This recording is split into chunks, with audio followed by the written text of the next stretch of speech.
I never thought my expertise in catching liars would save my own life. After 14 years investigating insurance fraud, I'd learned to spot deception in the smallest details. A forged signature here, a fabricated timeline there. What I never expected was that the most elaborate fraud I'd ever encounter would be orchestrated by the woman sleeping next to me every night. My name is Daniel Brooks, and this is the story of how my wife tried to destroy our family with nothing more than pen and paper. The first letter arrived on a Tuesday in March, slipped under my office door at Piedmont Insurance like a venomous snake. I found it when I returned from lunch, a plain white envelope with my name scrawled across the front in block letters. No return address, no company logo, nothing to indicate where it came from. Inside, the message was brief but chilling. Stay away from her. You don't deserve what you have. I read it twice, my investigator's mind automatically cataloging details. Handwritten on generic copy paper, blue ballpoint pen, shaky lettering that could be disguised or nervous. The postmark showed Winston-Salem, dated yesterday. Probably some disgruntled claimant, I muttered, sliding the letter into a clear evidence bag out of habit. After 12 years investigating insurance fraud, I'd dealt with my share of threats from people whose claims I'd exposed as fake. Last month, I'd helped prosecute a woman who'd staged a slip and fall at a grocery store. The month before that, a man who'd claimed his healthy back was injured in a fender bender.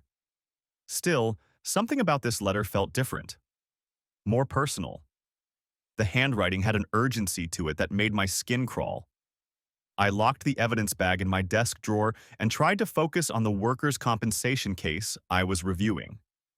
But throughout the afternoon, my mind kept drifting back to those 7 words. Stay away from her. You don't deserve what you have. Who was her?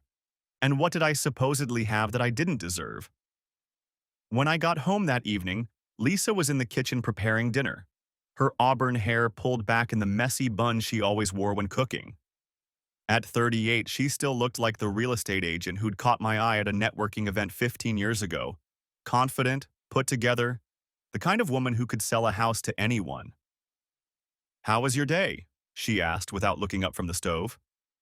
Interesting. I watched her face for any reaction. Got a weird letter at work. Oh? She glanced over her shoulder, eyebrows raised. From who? That's the thing. Anonymous? Threatening? Now she turned fully, wooden spoon in hand. Threatening? Daniel, that's serious. Did you call the police? Her concern seemed genuine, but then again, Lisa had always been good at reading people. It was what made her successful in real estate. She could make anyone feel like she cared about their problems. Not yet. Could be related to one of my cases. You know how people get when I prove they're lying about their claims. Still, you should report it. She turned back to the pasta sauce, stirring with more force than necessary. What if it escalates? You're probably right. I moved closer, studying her profile. The letter mentioned her. Said I should stay away from her. Any idea who that might refer to? Lisa's stirring paused for just a fraction of a second. So brief I might have imagined it. Could be anyone, right? Maybe someone thinks you're investigating their wife or girlfriend. Maybe. Tyler bounded into the kitchen then, backpack slung over his shoulder, grass stains on his baseball uniform. Our 12-year-old son had my dark hair but Lisa's green eyes, and lately he'd been shooting up like a weed. Mom, can Jake come over this weekend? His parents said it was okay if you're cool with it. Of course, honey. We'll order pizza. Lisa ruffled his hair as he grabbed an apple from the counter. How was practice? Coach says I might make starting lineup next week. Tyler's chest puffed with pride. We're playing Jefferson Middle on Saturday. I felt a chill that had nothing to do with the March air. Jefferson Middle School. If someone was threatening me about her, and they knew enough to be specific about Tyler's activities. That's great, buddy, I managed. Why don't you go start your homework? Dinner's almost ready. As Tyler thundered up the stairs, Lisa shot me a questioning look. You okay? You look pale. Just tired. But my mind was racing. What if this wasn't about a case? What if someone was watching our family? That night, after Tyler finished his homework and Lisa had gone to bed early claiming a headache, I sat in my home office reviewing the letter again. In my profession, I'd learned that every document told a story. Paper quality, ink type, writing pressure, letter formation, they all provided clues about the author. This letter was written on standard 20-pound copy paper, available at any office supply store. The blue ink appeared to be from a basic ballpoint pen, probably a Bic. The block lettering was deliberate, clearly an attempt to disguise natural handwriting. But there were tells. The way the A in away had a slight leftward slant, how the Y in you dropped below the baseline with a distinctive curve. I photographed the letter from multiple angles, then locked it back in my briefcase. Tomorrow I'd make copies and start building a file. If more letters came, I'd have documentation. I just hoped there wouldn't be more letters.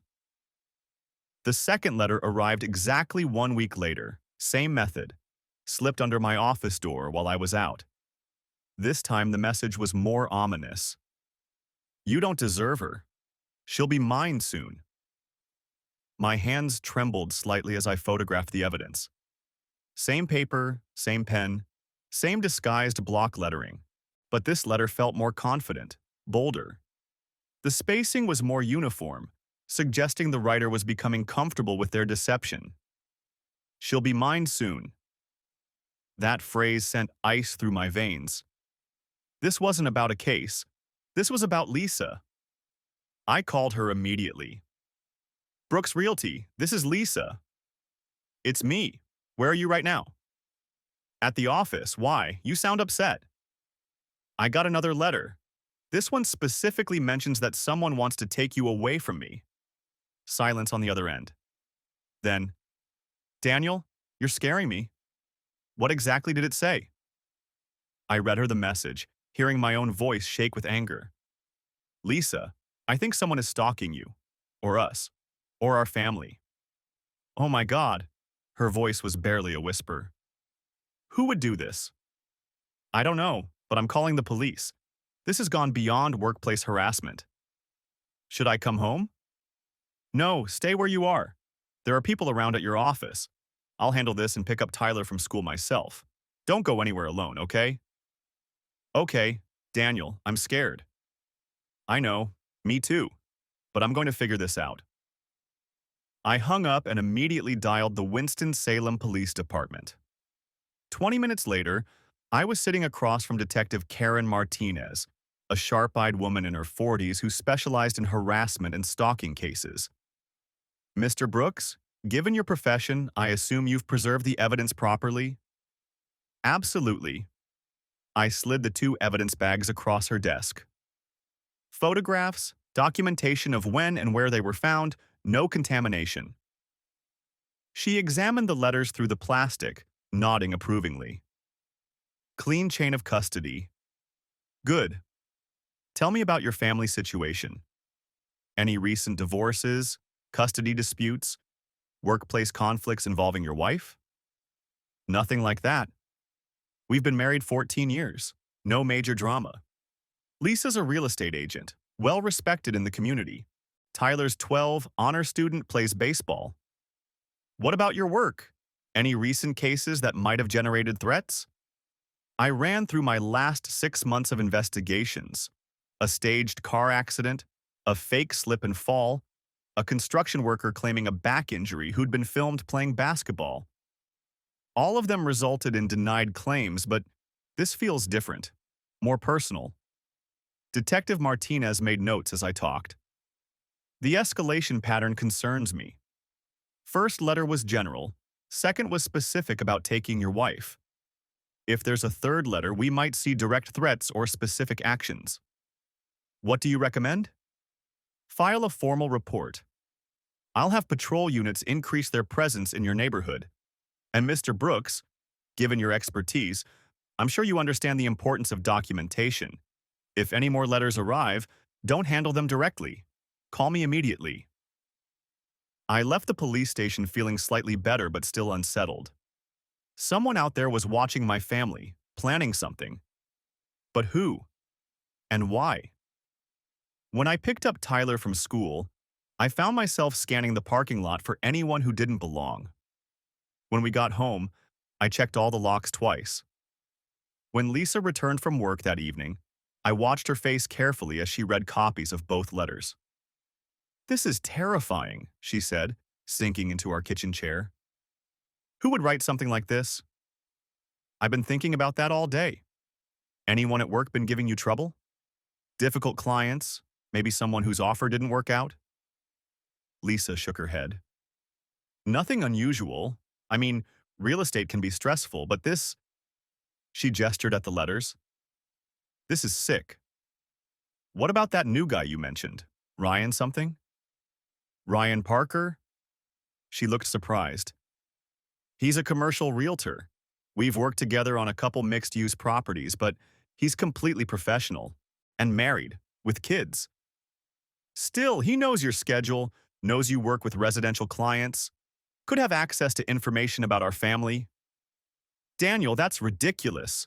Ryan's one of the most respected agents in Winston-Salem.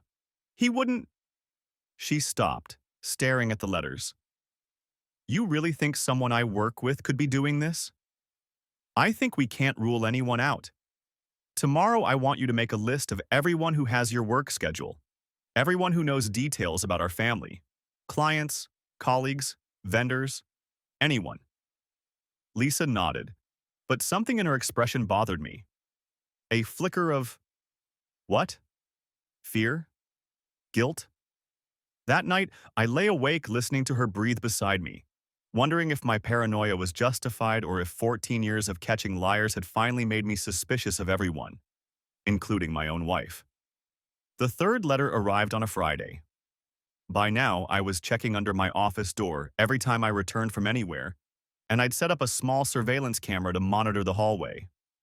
Whoever was doing this was either very lucky or very smart. They'd managed to avoid the camera both times. "She's too good for you. Stop holding her back." This letter was different. The handwriting was cleaner, more confident. The message was longer and more specific. And there was something about the phrasing that nagged at me. "Stop holding her back" wasn't the language of a typical stalker. It suggested intimate knowledge of our relationship dynamics. I called Detective Martinez immediately. "Fourth letter," she said grimly when she examined it an hour later. "And the language is escalating. He's moving from general threats to specific accusations about your marriage." "Which suggests he knows us personally." "Exactly." "Mr. Brooks, I need to ask some difficult questions. Is there any possibility your wife is having an affair?" The question hit me like a physical blow. "No, absolutely not." "I have to ask. The phrasing in these letters suggests intimate knowledge of your relationship. She's too good for you, and stop holding her back sound like things a romantic rival might say." "Lisa's not—" I stopped. Was I sure? Over the past few months, she'd been working later hours, attending more networking events, taking calls at odd times. But that was just the real estate market. The spring selling season was always busy. "I need you to consider the possibility," Detective Martinez continued. "If your wife is involved with someone, voluntarily or otherwise, these letters could be coming from that person." "You're suggesting someone Lisa knows is threatening me to get me out of the picture?" "I'm suggesting we explore all possibilities. Has your wife's behavior changed recently? New schedule, new friends, unexplained absences?" I thought about Lisa's late nights, her increased attention to her appearance, the way she'd been guarding her phone more carefully.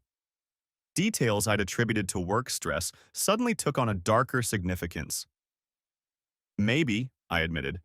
"Some changes, but nothing dramatic. I'd like to interview her directly. And Mr. Brooks, I strongly recommend you don't discuss this conversation with her beforehand." If she's involved, we need her honest reactions. That evening, I watched Lisa more carefully than I had in years. She seemed nervous, checking her phone frequently, starting conversations and then trailing off mid-sentence. When Tyler asked about weekend plans, she seemed distracted. "Everything okay?" I asked after Tyler went to bed. "Just work stress. This market is crazy right now." But she wouldn't meet my eyes. "Lisa, Detective Martinez wants to interview you about the letters." Now she looked up, and I caught something that made my blood run cold. For just a moment, she looked terrified. Not scared of a stalker, terrified of being caught. "Interview me? Why?" "Standard procedure when there's a threat against a family member. She needs to understand your routine, your clients, anyone who might have access to information about us." "Of course." Lisa's voice was too bright, too eager. "Whatever helps." But as she headed upstairs, I noticed her hands were shaking. The fourth letter arrived the following Monday, and this time I was ready. I'd positioned the surveillance camera more strategically, and I'd asked building security to monitor the delivery times more closely. But somehow, whoever was doing this had still managed to slip the envelope under my door undetected. "Time is running out. Let her go or face consequences. We know Tyler's schedule at Jefferson Middle School." My blood turned to ice. This wasn't just about Lisa anymore. They were threatening Tyler, my 12-year-old son, who had nothing to do with whatever sick game was being played. I photographed the evidence with trembling hands, then immediately called Detective Martinez. "Emergency meeting. They threatened my son." An hour later, I sat in the police station conference room with Detective Martinez and two other officers studying the fourth letter under bright lights. "This changes everything," Detective Martinez said. "Direct threat against a minor, specific knowledge of the child's school. We're moving to active investigation status." "What does that mean?" "Full surveillance of your family, forensic analysis of all evidence, interviews with everyone in your wife's professional and social circle." She looked at me seriously. "Mr. Brooks, I need you to consider moving Tyler to a secure location until we resolve this. My parents live in Charlotte. He could stay there." "Good. And I want to move forward with that interview with your wife. Today. She's showing a house this afternoon, but she should be available after 4. "Perfect. And Mr. Brooks, don't mention the school threat to her beforehand. I want to see her natural reaction." When Lisa walked into the police station that afternoon, she looked composed but pale. She wore her professional outfit, navy blazer, cream blouse, minimal jewelry, the uniform of a successful real estate agent. Detective Martinez led the interview while I observed from behind one-way glass. Lisa answered questions about her clients, her schedule, her colleagues.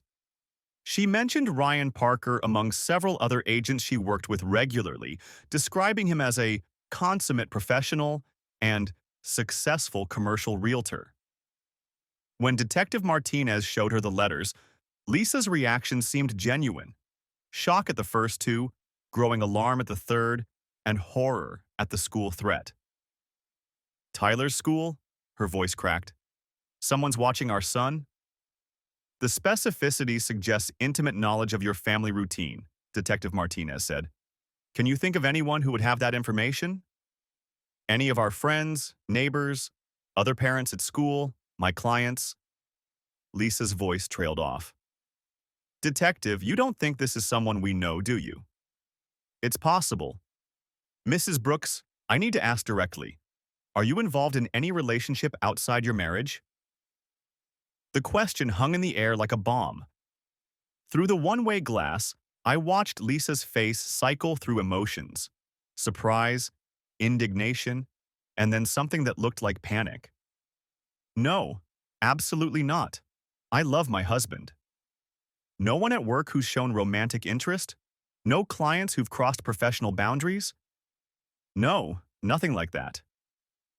But I could see the lie in her body language, the way she shifted in her chair, the slight tremor in her voice, the way she couldn't maintain eye contact. After 14 years of marriage and 12 years of investigating fraud, I knew when someone was lying. My wife was lying to the police about an affair. After the interview, we drove home in silence. Lisa stared out the passenger window while I processed what I'd observed. The woman I'd married, the mother of my child, was deceiving me about something serious enough to generate death threats. "When do you want Tyler to go to your parents?" she asked finally. "Tonight.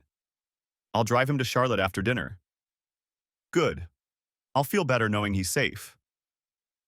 But as we pulled into our driveway, I noticed Ryan Parker's silver BMW parked across the street.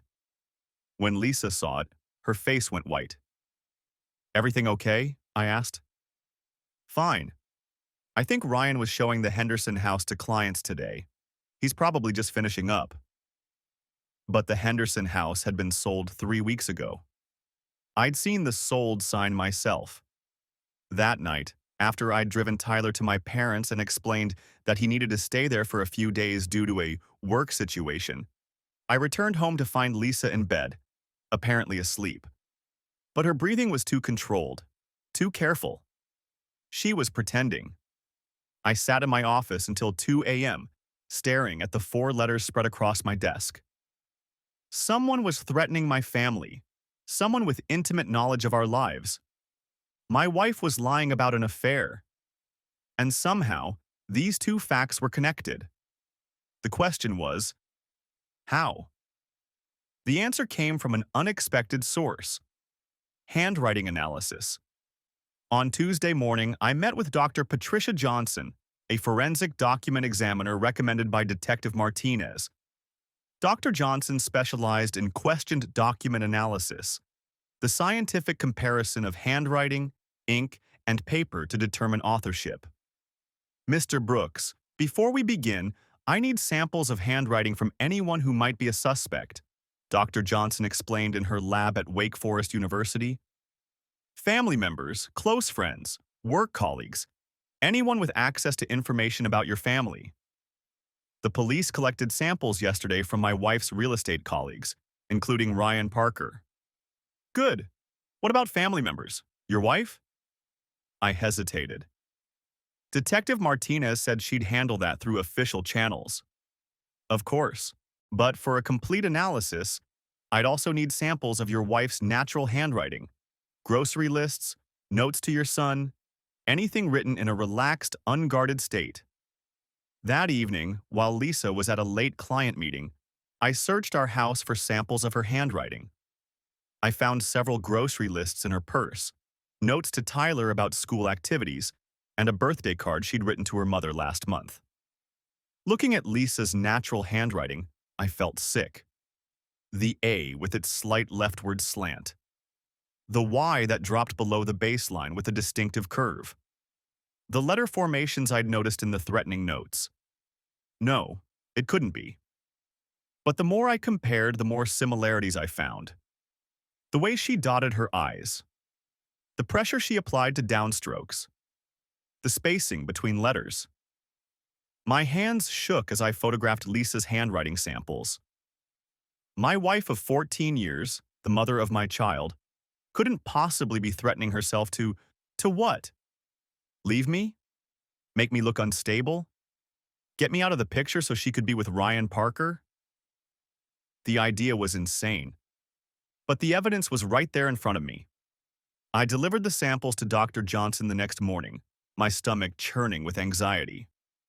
How long for the analysis? Given the urgency of the case, I can have preliminary results by Friday afternoon. If I find significant matching characteristics, I'll call you immediately. Friday afternoon, my phone rang at 3:17 p.m. "Mr. Brooks, this is Dr. Johnson. I need to meet with you and Detective Martinez as soon as possible. My analysis has revealed some very significant findings." "What kind of findings?" "The kind that require law enforcement presence when I deliver them." 2 hours later, I sat in the police conference room with Detective Martinez and Dr. Johnson, staring at blown-up photographs of handwriting samples on the wall. "Gentlemen, after comprehensive analysis of letter formation, pen pressure, spacing patterns, and distinctive characteristics, I can state with scientific certainty that the threatening letters were written by Lisa Brooks. The words hit me like a physical assault. Detective Martinez asked questions about methodology and certainty levels, but I barely heard the answers. My wife, my wife, had written the letters threatening herself, threatening our son. The evidence is overwhelming, Dr. Johnson continued. 17 distinct matching characteristics between the known samples and the questioned letters. The attempts at disguise were sophisticated, but not sufficient to hide the underlying handwriting patterns. Why would she do this? I finally managed to ask. Detective Martinez leaned forward grimly. That's what we're going to find out. The confrontation happened that same evening, with Detective Martinez present to ensure everything was handled properly. Lisa arrived home from work at 6:30, expecting a normal Friday night. Instead, she found a police car in our driveway and her life about to explode. Lisa Brooks, you're under arrest for filing false police reports and obstruction of justice. Lisa's face went through a series of emotions: confusion, denial, and then resignation. She knew it was over. I want a lawyer, she said quietly. You have the right to remain silent. As Detective Martinez read Lisa her rights, I watched the woman I'd loved for 15 years transform into a stranger. The tears, the protestations of innocence, all of it felt like another performance, another deception. At the police station with her attorney present, the truth finally came out. Yes, she was having an affair with Ryan Parker. It had started 6 months ago during a weekend real estate conference in Asheville. What began as professional collaboration had turned into something more. Yes, she'd written the letters herself. The plan was to create a narrative of an external threat to our marriage, something that would justify her leaving me for her own safety and Tyler's protection. Yes, she'd involved our son in the deception, using specific details about his school to make the threat seem more credible. I never meant for it to go this far, she told the detectives, her voice breaking. I just wanted out of the marriage, but I knew Daniel would fight me on custody if I left him for another man. The letters were supposed to make it look like I had no choice. So you manufactured a stalking case to cover up your affair. Detective Martinez's voice was cold with disgust. I thought if there was a credible threat, Daniel would agree that Tyler and I needed to disappear for safety reasons. I could move away with Ryan, start over somewhere else. And your husband's expertise in fraud investigation never concerned you? Lisa's laugh was bitter. I thought I was smarter than him. He catches people lying about money, not about love. But she was wrong. Love might have blinded me initially, but evidence was evidence. And Lisa had left a trail of evidence that led straight back to her. The most damning piece came from Ryan Parker himself. Under police questioning, he admitted to the affair but claimed no knowledge of the threatening letters. Phone records, however, told a different story. Lisa had called Ryan immediately after each letter was discovered, sometimes before she'd even called me. She told me someone was threatening her husband, Ryan said during his interview. I offered to help however I could. I had no idea she was creating the threats herself. Whether Ryan was telling the truth or simply trying to save his own career became irrelevant when his wife filed for divorce, and the Real Estate Licensing Board opened an ethics investigation. Within 2 weeks, both Lisa and Ryan's careers in Winston-Salem were effectively over. The criminal case moved quickly. Lisa's attorney tried to negotiate a plea deal, arguing that no actual harm had been done, that the letters were a misguided attempt to escape an unhappy marriage. But Assistant District Attorney Michael Finley saw it differently. Mrs. Brooks wasted hundreds of hours of police time, created genuine fear in her own child, and attempted to manipulate the legal system to gain advantage in a custody dispute. This is fraud, plain and simple. The evidence against Lisa was overwhelming. The handwriting analysis, the phone records, the inconsistencies in her statements. Everything pointed to an elaborate deception orchestrated over weeks. In the end, Lisa pled guilty to 4 counts of filing false police reports and 1 count of obstruction of justice. She received 18 months probation, 200 hours of community service, and full restitution for police investigative costs, approximately $15,000. More importantly for our family, the criminal conviction significantly impacted the divorce proceedings. Lisa's attorney had planned to argue for joint custody, claiming that I was controlling and potentially unstable, which explained her need to escape. But her own documented deception destroyed that narrative completely. Judge Patricia Wilkins was particularly harsh during the custody hearing.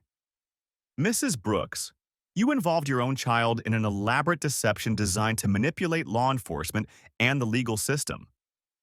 Your actions demonstrate a concerning willingness to prioritize your own desires over your son's emotional well-being."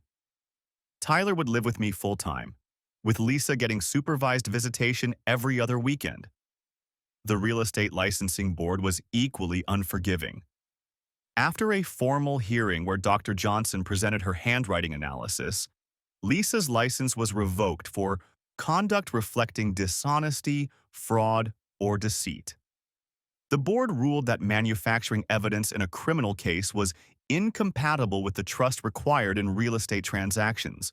Ryan Parker received a 6-month suspension and mandatory ethics training, but the scandal effectively ended his career in Winston-Salem anyway. Commercial real estate depends heavily on reputation and trust, and his association with the threatening letters case made him unemployable in local markets. Within 6 months, both Lisa and Ryan had left Winston-Salem for opportunities in other states. Tyler took the revelation about his mother surprisingly well, though I made sure he had professional counseling to process everything. At 12, he was old enough to understand that his mother had lied, but young enough that the betrayal didn't completely destroy his worldview. "Dad, did Mom ever love us?" he asked one evening as we worked on his science project. "She loved us the way she knew how, buddy. But sometimes people make really bad decisions when they're scared or confused." "Will I see her again?" "When you're ready, if you want to. But you're safe with me." Tyler nodded and went back to building his volcano model. Kids are resilient, but I made sure he kept seeing the counselor twice a month. Some wounds take time to heal. As for me, the experience left me professionally stronger but personally devastated. My expertise in fraud investigation had saved my family, but it had also revealed that I'd been living with a stranger for years. The insurance company, rather than viewing the situation as embarrassing, actually promoted me to senior fraud investigator. My ability to catch my own wife's deception became legendary in law enforcement circles, and I started receiving requests to lecture at police academies about document fraud. The Brooks case became a textbook example in forensic training programs. Dr. Johnson published a paper about it in the Journal of Forensic Document Examination, highlighting how domestic deception cases often involved more sophisticated fraud techniques than random criminal cases. 6 months after Lisa's conviction, I received an unexpected visit at work from FBI agent Sarah Williams. The Bureau was developing a new program to combat domestic document fraud, and they wanted me to consult on training protocols. "Mr. Brooks, what you accomplished in this case, applying professional fraud detection techniques to personal circumstances, represents a new frontier in law enforcement training," Agent Williams explained. "We'd like you to help develop curriculum for our domestic crimes unit." The consulting work proved rewarding both professionally and personally. It helped me process what had happened to my family while contributing to law enforcement's ability to handle similar cases. But the real healing began when I met Jennifer. Jennifer Martinez, no relation to Detective Martinez, was an 8th grade science teacher at Tyler's new school. She was 35, divorced with no children, and had the kind of genuine warmth that Lisa had always performed but never truly possessed. Our first meeting was at a parent-teacher conference where she praised Tyler's resilience and academic recovery after what she diplomatically called family changes. Tyler's an exceptional young man, she said, reviewing his test scores. He's mentioned that his father works in fraud investigation. That must be fascinating work. It has its moments, I said carefully. I'd learned to be cautious about discussing my profession with new people. Actually, I've been following the handwriting analysis case in the local news. Was that your investigation? In a manner of speaking, Jennifer's expression grew serious. I can't imagine how difficult that must have been for your family. Her empathy felt genuine, not like the morbid curiosity I'd encountered from others. We talked for another 20 minutes about Tyler's progress, but also about teaching, investigating, and the challenges of single parenting. When she asked if I'd like to have coffee sometime, I almost said no. The idea of trusting another woman, of opening my life to potential deception, terrified me. But Tyler, who'd been listening from the hallway, stuck his head into the classroom. "Dad, say yes. Mrs. Martinez is cool." So I said yes. Our first coffee date lasted 4 hours. Jennifer was intelligent, funny, and refreshingly direct.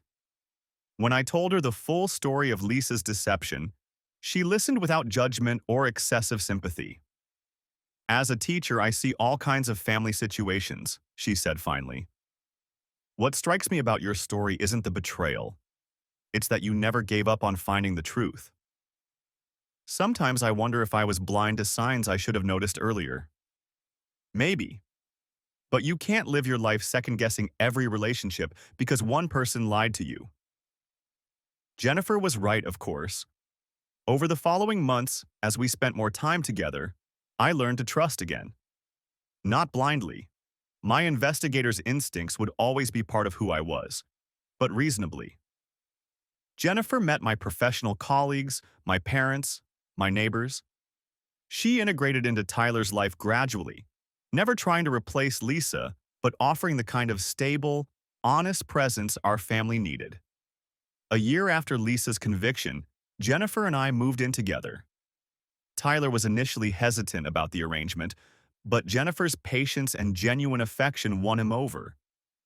"Dad, is Jennifer going to be my stepmom?" he asked one evening. "Would you like her to be?" Tyler considered this seriously. "Yeah, I think so. But can we wait until I'm in high school? I want to be old enough to walk her down the aisle at the wedding." Lisa attempted contact several times during her probation period, usually around Tyler's birthday or holidays.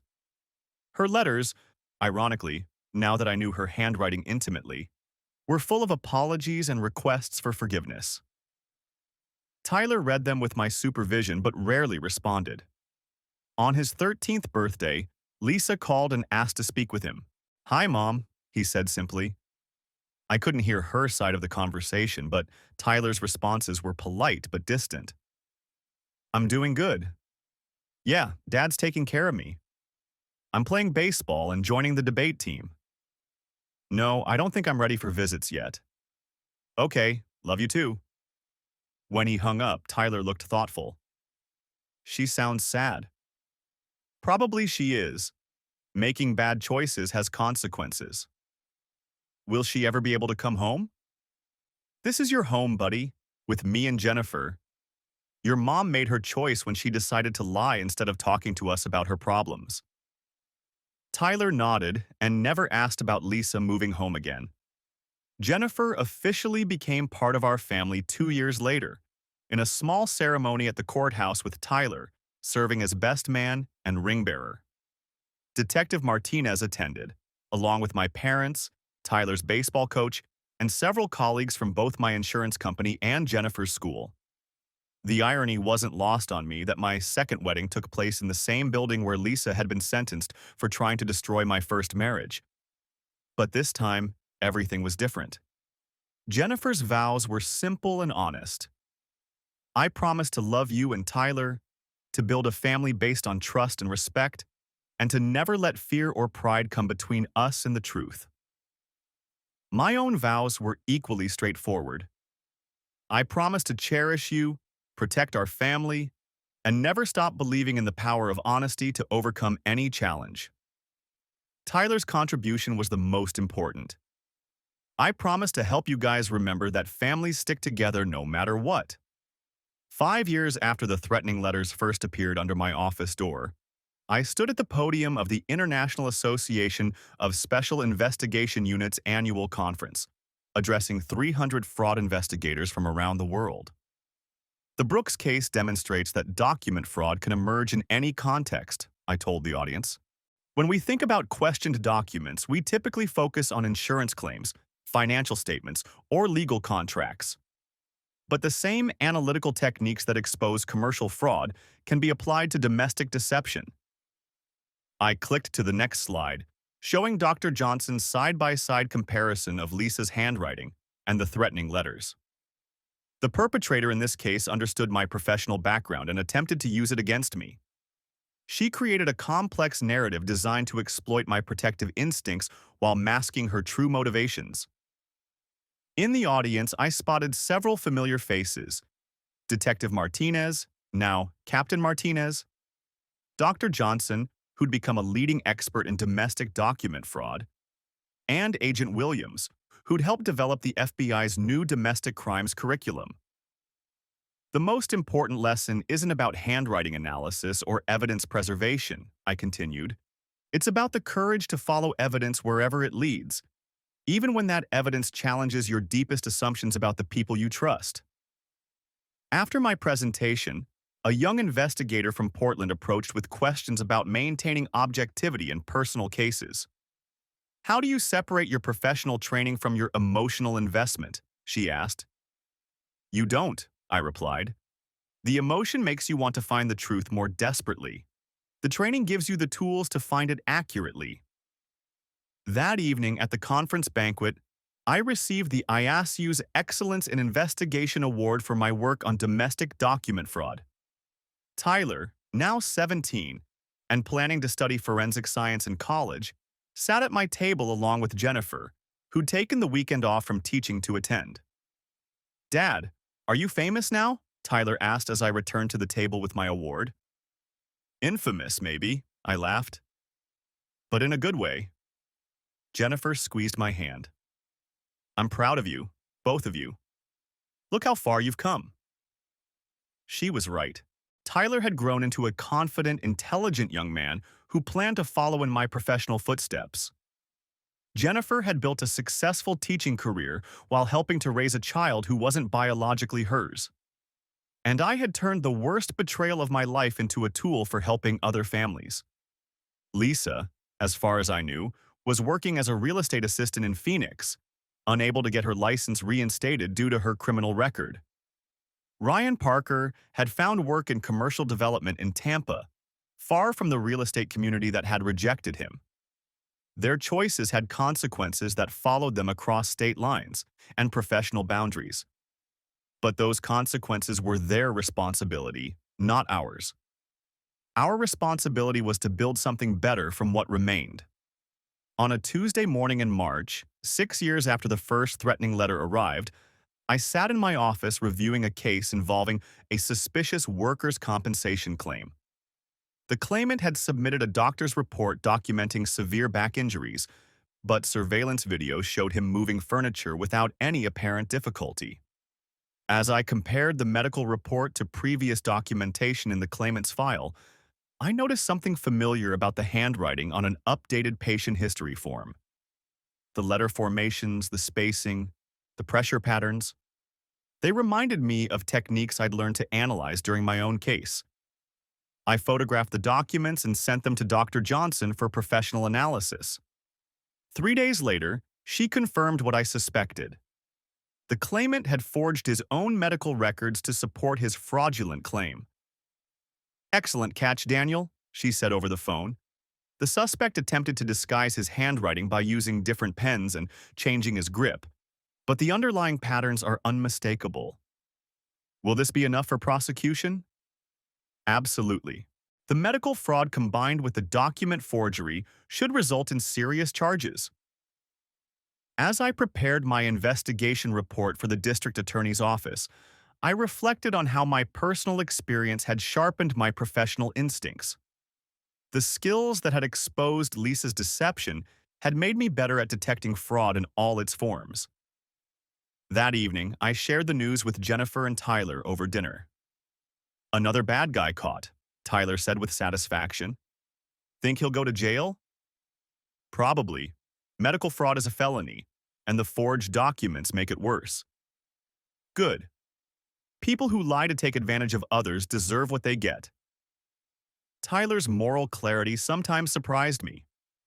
Despite experiencing firsthand how deception could destroy families, he'd emerged with a strong sense of justice and an appreciation for truth. Jennifer smiled at both of us. "I love listening to you two talk shop. It's like having my own personal crime-fighting team." "Speaking of which," Tyler said, "I got accepted into Wake Forest's forensic science program." "Tyler, that's fantastic!" Jennifer jumped up to hug him. "When did you find out?" "This afternoon. Dr. Johnson wrote one of my recommendation letters, and she wants me to intern in her lab next summer." I felt a surge of pride watching my son pursue the career path that had saved our family. Tyler had seen how truth could triumph over deception, how evidence could overcome manipulation, and he wanted to spend his life helping others find those same tools. "Dr. Johnson will be an excellent mentor," I said. "Just remember, the science is crucial, but the human element is what makes the work meaningful." "You mean like how you knew Mom was lying even before the handwriting analysis?" "Exactly. Trust your instincts, but verify with evidence. Together, they're unbeatable." Tyler nodded seriously. At 17, he understood concepts about truth and deception that had taken me decades to learn. Later that evening, as Jennifer graded papers and Tyler worked on college applications, I sat in my office reviewing old case files. Among them was the folder containing the 4 threatening letters that had changed our lives. I rarely looked at them anymore, but occasionally they served as reminders of how far we'd come.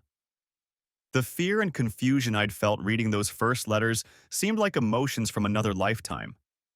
Now, looking at Lisa's disguised handwriting, I could see clearly what my emotional investment had initially hidden.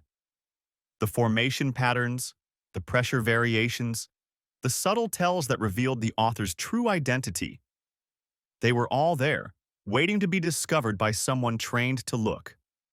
The investigation had taught me that love couldn't overcome evidence, but it had also taught me that evidence could clear the way for better love. Jennifer's honesty, Tyler's resilience, and our family's commitment to truth had built something stronger than what Lisa's deception had destroyed. My phone buzzed with a text message from Captain Martinez. "Saw your presentation on the ISIU website. Impressive as always. Coffee next week to discuss a new case?" I replied immediately. "Looking forward to it. Always ready to help catch the liars." Because that's what I did now. I caught liars, professionally, personally, and publicly. It was a skill that had saved my family and built my career. And I was very good at it. The final chapter of Lisa's story came 18 months later, when Tyler was a freshman at Wake Forest, and I was testifying as an expert witness in a high-profile domestic fraud case in Charlotte. During a break-in testimony, my attorney handed me a letter that had been forwarded from my old address. The return address showed Phoenix, Arizona, and I recognized Lisa's handwriting immediately. Inside was a single page, written in the natural handwriting I now knew so well. "Daniel, I know you probably don't want to hear from me, but Tyler's 18th birthday is coming up, and I wanted you to know that I'm proud of the man he's becoming. I see his achievements on social media, and I know you've raised him to be everything I failed to be. I won't ask for forgiveness because I know I don't deserve it. What I did to our family was unforgivable. I just wanted you to know that watching from a distance, seeing Tyler succeed and you find happiness with Jennifer, has taught me something about consequences and redemption. You were right to use your skills to expose my lies. You were right to protect Tyler from my deception. You were right to build a better life without me. I hope someday Tyler will understand that even though I made terrible choices, I never stopped loving him." Lisa. I read the letter twice, then folded it and put it in my briefcase. When I got home that evening, I showed it to Jennifer and Tyler, who was visiting for the weekend. Tyler read it silently, then looked up at both of us. What do you think I should do? What do you want to do? Jennifer asked. Tyler considered this for a long moment. I want to write her back. Not to forgive her exactly, but to let her know I'm okay. That we all are. That sounds very mature, I said. But I want to be honest about how her choices affected us. Is that okay? Tyler, honesty is always okay in this family. 2 weeks later, Tyler showed me his response before mailing it. Mom, thank you for your letter. Dad showed me your message about being proud of who I'm becoming. I want you to know that I'm doing well. I'm studying forensic science at Wake Forest, working with Dr. Johnson in her lab, and planning a career in criminal investigation. Dad and Jennifer have given me a stable home where I never have to worry about lies or deception. I understand that you regret what you did, but I need you to understand something too. Your choices didn't just hurt Dad, they hurt me. I was 12 years old and I believed someone was threatening our family. I was scared for weeks before we learned the truth. I'm not angry anymore, but I'm also not ready for a relationship. Maybe someday that will change. For now, I need you to know that I'm safe, loved, and building a life based on the values Dad and Jennifer have taught me. I hope you find peace in Arizona. Tyler. After Tyler mailed the letter, he seemed lighter somehow, as if writing those words had closed a chapter he'd been carrying around for years. Feel better? I asked. Yeah. I told her the truth about how I feel. That's what our family does.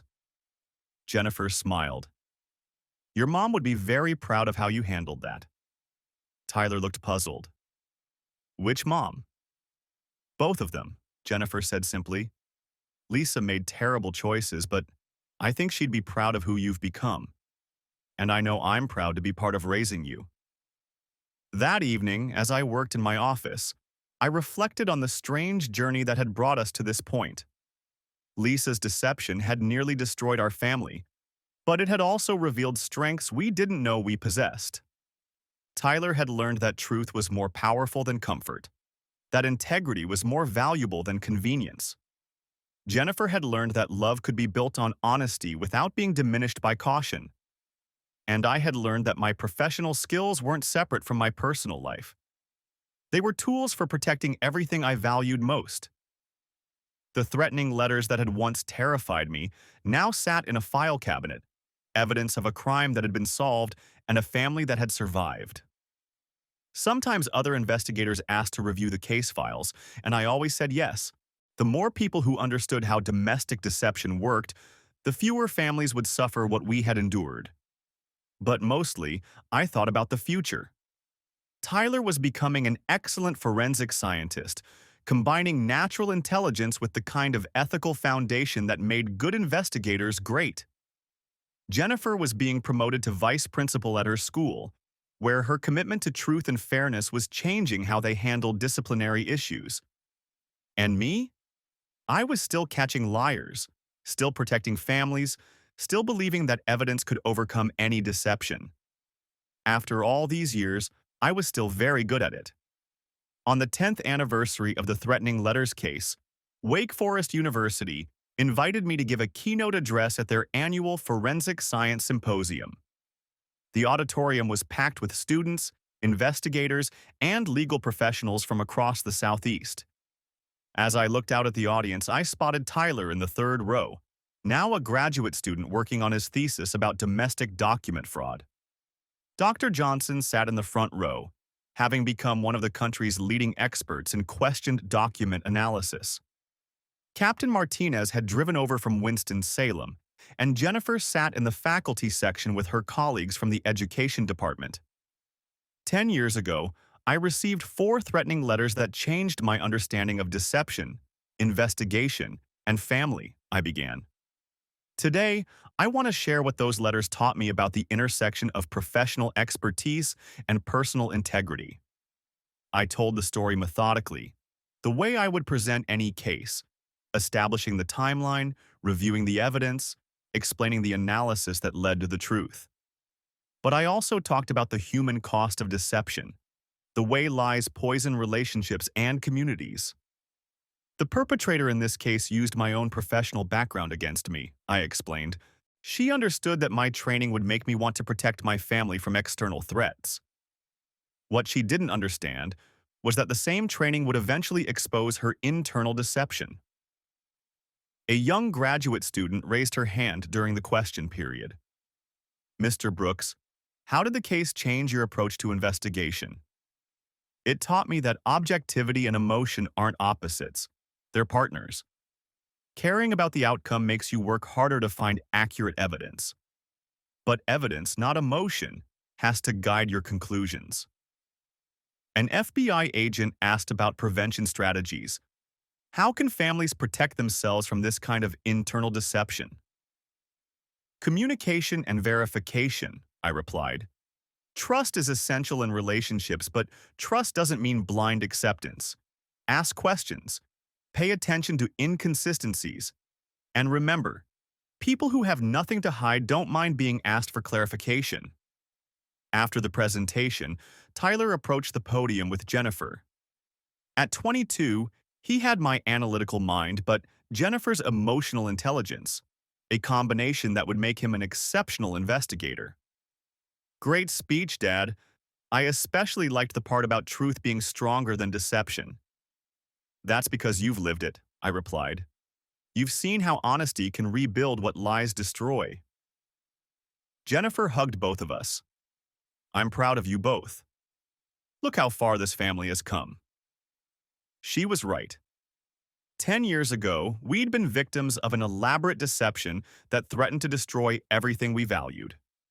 Today, we were a family built on truth, trust, and mutual respect.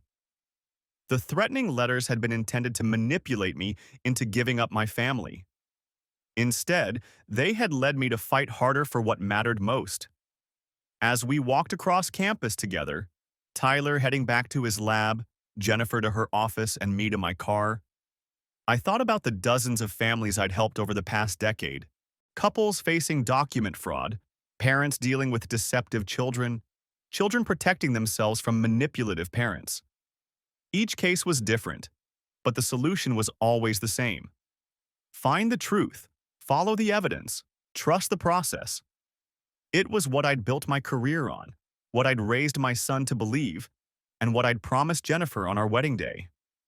The truth was stronger than any lie, any deception, any manipulation, and I was very, very good at finding it. Epilogue, 15 years later. The call came on a Thursday morning in September. I was in my office at Brooks Forensic Consulting, the firm I'd established 5 years earlier, when Tyler phoned from the FBI field office in Charlotte. Dad, we just arrested a suspect in a major domestic fraud case. The evidence collection was textbook. Everything you taught me about maintaining chain of custody and objective analysis. Tyler was now a special agent with the FBI's white-collar crime unit, specializing in document fraud and domestic deception cases. At 27, he'd already earned a reputation as one of the Bureau's most thorough investigators. Congratulations, I said. What was the case? Husband was manufacturing threatening emails to justify taking out a restraining order against his wife. Turns out he was embezzling from their business and needed her out of the picture before she discovered the missing money. The irony wasn't lost on either of us. Tyler had spent his career helping other families avoid what we'd experienced. Digital forensics caught him? That and good old-fashioned handwriting analysis. The restraining order application contained several handwritten statements that matched the language patterns in the threatening emails. Dr. Johnson consulted on the case. Dr. Johnson, now in her 70s, had become something of a legend in forensic document examination. The techniques she'd developed during our case were now taught in universities and law enforcement agencies worldwide. Speaking of Dr. Johnson, Tyler continued, she's retiring next year. Wake Forest wants to establish a scholarship fund in her honor. Would you consider contributing? Absolutely. And Tyler, your mother would be proud of who you've become. Both my mothers, he corrected. Jennifer had adopted Tyler legally when he turned 18, making their family bond official. That evening, I shared Tyler's news with Jennifer over dinner. At 47, she was now principal of one of Winston-Salem's most successful middle schools, known for her innovative approach to character education and anti-bullying programs. Another case closed, she said with satisfaction. How many families do you think Tyler has helped over the years? Dozens, probably. Each one represents someone who didn't have to go through what we did. Jennifer reached across the table to take my hand. Do you ever regret how everything happened? I mean, if Lisa hadn't written those letters, we might never have met. It was a question I'd considered before. I regret that Tyler had to experience his mother's deception. I regret the pain it caused. But I don't regret where it led us. Even though it cost you your first marriage? That marriage was built on a lie I didn't know about. What we have is built on truth we both choose every day. Later that night, as I worked on a consultation case involving suspected medical record fraud, I reflected on the strange path that had brought our family to this point. Lisa, as far as I knew, was still in Arizona.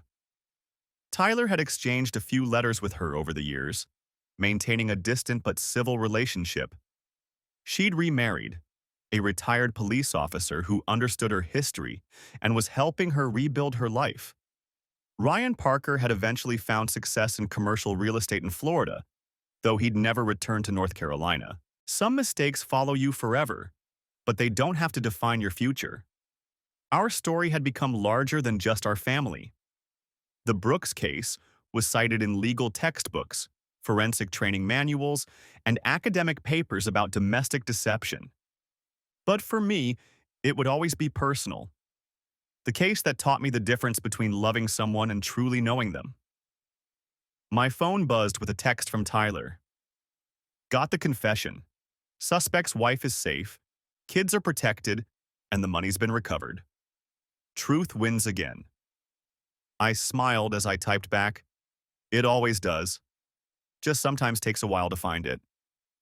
Because that's what I'd learned in the decade and a half since those first threatening letters arrived under my office door. Truth was patient but persistent.